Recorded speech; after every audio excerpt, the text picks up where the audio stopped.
15 years na kining usa ka sikat og legendary nga tungolan sa Lapu-Lapu nga aside sa tungol, aduna pay mga favorite nato nga mga putok-batok nga street food sama sa ginabot, syai, lumpia, nguyong ug uban pa. Nagsugod sila sa Mayo CLM sa una around 2013 nibalhin og pwesto ug karon magpito ka tuig na. Suma total 15 ka tuig na ang ilang pungko-pungko style nga kan-anan nga affordable ra pang masa perti pang lamia. Tara chuy ubanin na pud mi ninyo nga mag food trip karong adlaw. For today's episode naata karon diri sa sikat nga tungulan ni Boss Ram nga located sa May Agos Road, Lapu-Lapu City. Along the road ug unahan lang kini sa Villas Magallanes. Magsugod sila paninda alas 8 sa buntag hantod sa labing dugay alas 3 sa hapon. Lunes hantod Sabado. Naatay ko answer tungol, bulaklak, syai, pinakupsan, gorilla og kaning reunion. Natay lubot kini siya diri.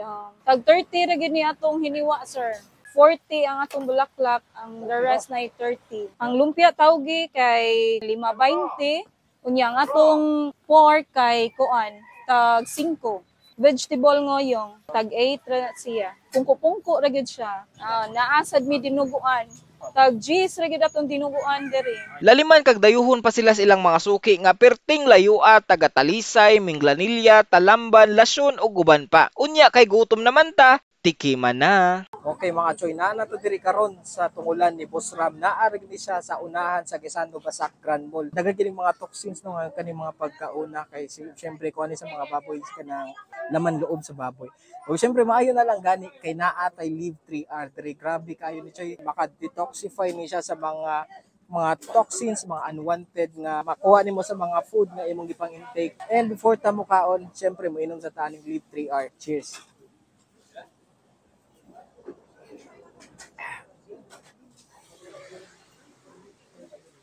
If ganahan mo order og Live 3R by Extra, so naara ang link sa comment section mga choy, og naabot ay promo code which is makakuha mo 15% discount if mo palit mo ani. Alright mga choy, ato na ginisugtan ang atong food trip. No, sugdan ginato ni sa ilang pinakakuan diri kay tungulan din ni Boss Ram. So ato maguna ta sa tungol. Ato din ituslog sa ilang solid nga suka nga naay bawang nga daghan kaayo. Ay butangan nato og daghan bawang para mas solid o sa kasili. Okay. Deep na ito. Cheers mga choy.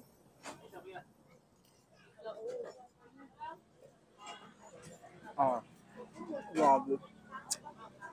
Solid kayo choy. Grabe ka, crispy. Medyo salty siya gamay, pero okay ra. Fatty siya gamay, pero ang kadindot siya kay mas ni-complement siya sa suka at at the same time mas lamig siya og ipare sa bawang. Another bite na choy. This time butangan na ito og daghan nga Bombay. Cheers.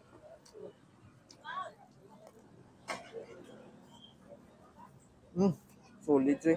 Okay choy, next na pod kani ilang lubot. Muna lang gitawag nga lubot pero sa may porma ni murag lahi man gipormahan no. Kung pasensya kayo diri kay atong buhok gid in town sa grabe kung luparon. Ang kanindot lang gid diri mga choy kay ang imong gikaon pampainit pero ang ilang place grabe ka bugnaw, grabe ka ayahay, grabe ka hangin mga choy. Makita gid ninyo ako buhok nga grabe nagpapad-lupad jud sa kahangin. Okay, ato nito slog sa ilang suka, butangan nato og daghang sibuyas, butga nato og sili. Cheers choy.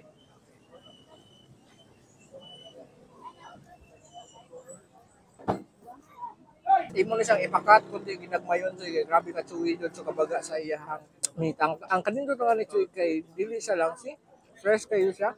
Kay according ni Boss Ram kay gipabukalan jud nila maayo, gilipluhan nila maayo.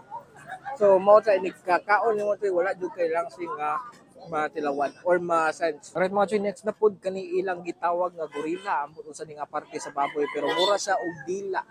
Pero wa ko kabaw jud nga gorilla ang tawag ni pero anyways ato ang tilawan mga chuwi.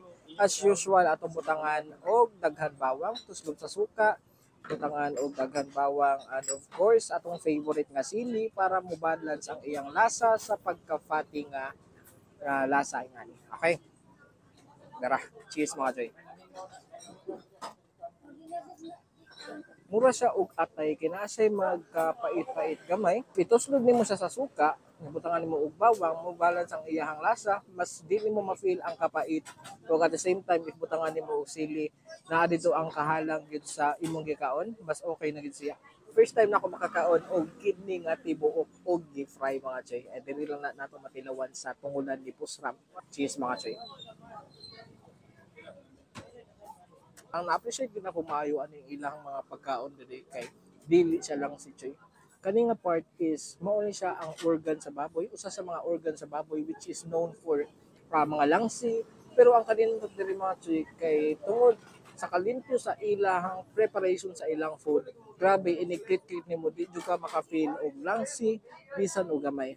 Alright mga choy, last na tong tilawan kay si Master na pod kanina pod ang ilang ngoyong nga mas pina-healthy kay ang sulod ani kay gulay. Butangan nato og daghan as much as possible, bahala og magkalisod, buhimuon nato siyang murag kutsara mga choy. Alright, cheers. Kanina choy. Fully good. Okay, last bite na mga choy. Cheers. Shain sa dala, choy. Crispy. Tangan niyo, oh. Sauce.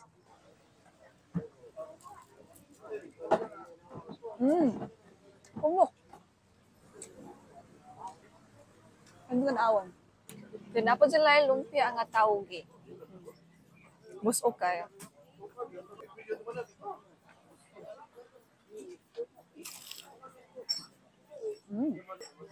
Kami dili oily. Sila lumpia oily. Ay dili. And lumpia Shanghai.